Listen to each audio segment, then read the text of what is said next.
Sixth graders, it's very nice to meet you. My name is Mr. Lombardo. I am one of the math teachers at Middle School North, and we are just extremely excited to get this year going and to get you guys in the building and just to get to know you and start working with you. As part of this transition program, my job is to talk about lockers. And specifically locker combinations. So, just want to give you some do's and don'ts of lockers, and then talk to you about how you can practice actually completing your locker combination and being able to open your locker. Because I know that's a dreaded thing for the first couple weeks of middle school. Students are really, really nervous about not being able to get into your lockers. But I promise, if you just give it some practice and just follow along with me. We'll do just fine. Okay. So, locker do's and don'ts. As you're looking at this screen here, there are a few things you should do and a few things you should not do when it comes to your lockers. First thing under the do column is you should definitely ask your teachers for help when struggling to open your locker. Okay. You don't need to worry about being late to class the first couple weeks because we know sixth grade students have some issues opening their locker. It takes them a little bit longer.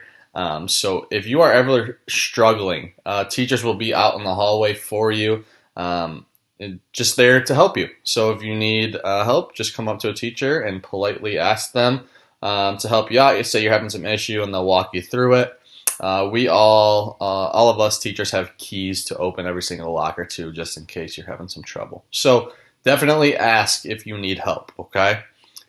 Second one, keep your locker clean and organized, okay? You want to make sure you're putting the books on the shelves, your folders on the shelf. You don't want to just go ahead and throw in your books and your folders. That's how things get lost. That's how you have missing assignments, and that's how your grade goes down, unfortunately. So you want to make sure you're keeping your locker clean and organized so you do not lose anything. All right. Third, decorate the inside of your locker. You're absolutely allowed to do that. Okay. We like to keep the outside clean, but you are free to decorate the inside of your locker. We ask you to use magnets just because we don't want stickers in the locker. Then we have to go ahead and get those out at the end of the year, and that's kind of a pain. So we are asking, use magnets, please. They have, mirrors and picture frames that are all magnets. We have a lot of students that like to buy shelves to put in their lockers, just as an extra shelf, just because your locker does come with one shelf and one shelf only. Students like to have that extra shelf in there just to put their books or their folders on or their backpacks, whatever it is, okay? And then any other thing that you would like to put in there, as long as it is not sticky and it does not stick to the inside of your locker. Feel free to do that, okay? Lastly, feel free to decorate your friend's locker for their birthday, okay? We have a lot of students who enjoy decorating the outside of their friends' lockers for their birthday, just as a little surprise. That is completely okay. That's actually the one time that it's okay to put something on the outside of a locker. We just ask that you don't go overboard and bring too many balloons because then it becomes a mess in the hall. But feel free to decorate it with wrapping paper, pictures, anything like that, just to celebrate their birthday, okay? Moving to the don't column. These are the things that you do not want to do when it comes to your locker. First of all, keep old food and drinks in your locker. Do not do that, okay? I put in there, you will have 100 new pet ants. That's not something that you want to take care of with all the work that you're going to have to do in middle school anyway. Old food will get moldy and smelly, and drinks will spill, and especially if they're sugary drinks, they will spill and get really sticky, and that's where those ants come from. So do not keep old food and drinks in your locker. Water is fine, but try not to keep it in there. If it's your lunch and if it's in a bag, it's a different story, but don't keep old food in your locker, okay? Probably the biggest one in the don't column, don't give your combination to anyone else, okay? That locker combination is yours and yours only for nobody else to know, okay? That's how things get taken, and we don't want that to happen. Don't share your locker with anyone. Use your locker and your locker only, okay? And then I kind of touched on this in the do column, but we do not want to put stickers in your locker, all right? We have to get in there. If there's stickers, we have to scrape them off. And we don't want to do that because that's just a lot of work at the end of the year. So we ask that you are just using magnets, things that come off easily and don't leave any marks inside the locker, okay? All right, that's it for the do's and don'ts. I do want to go ahead and take you to a site. Hopefully you're still seeing my screen here. And since I don't have a physical locker, I'm not at school, there are a ton of virtual combination locks that you can use to practice. I'm using one from, and you can see up here, it's called Hudamath. I think I just Googled virtual combination lock practice, and this was the first one that came up, and it was really, really good.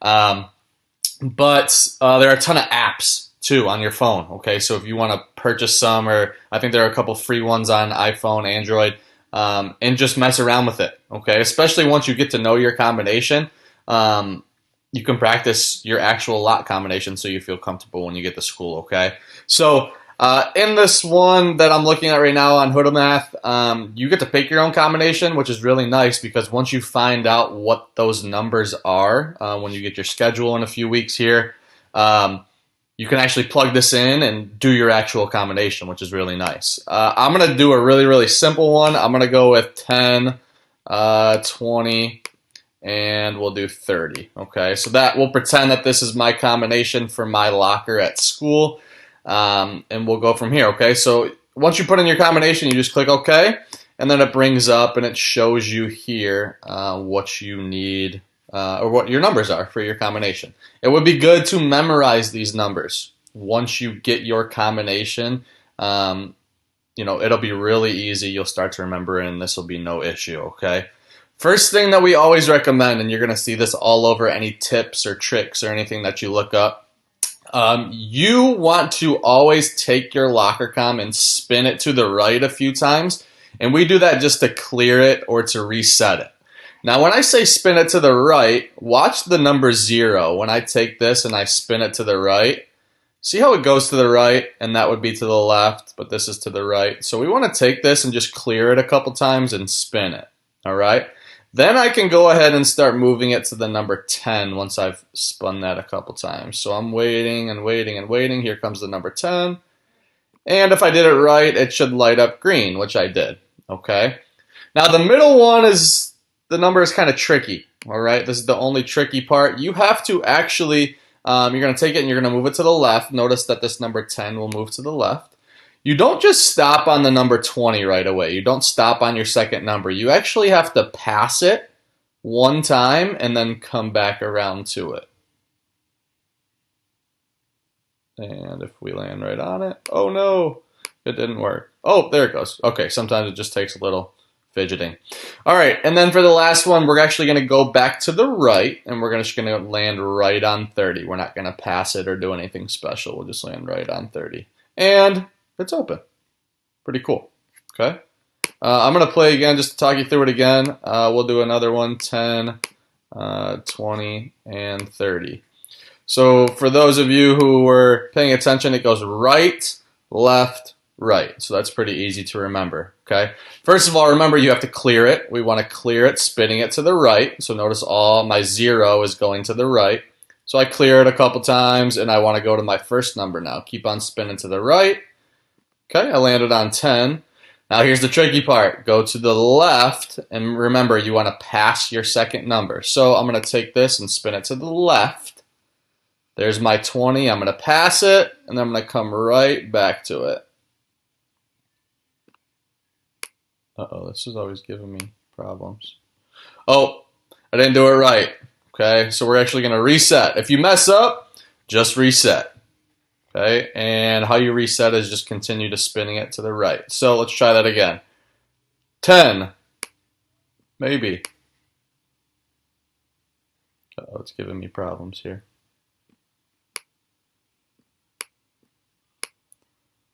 Let's try it again. There it is. 10. We're going to pass 20 and come back to it, spinning it to the left. There it is.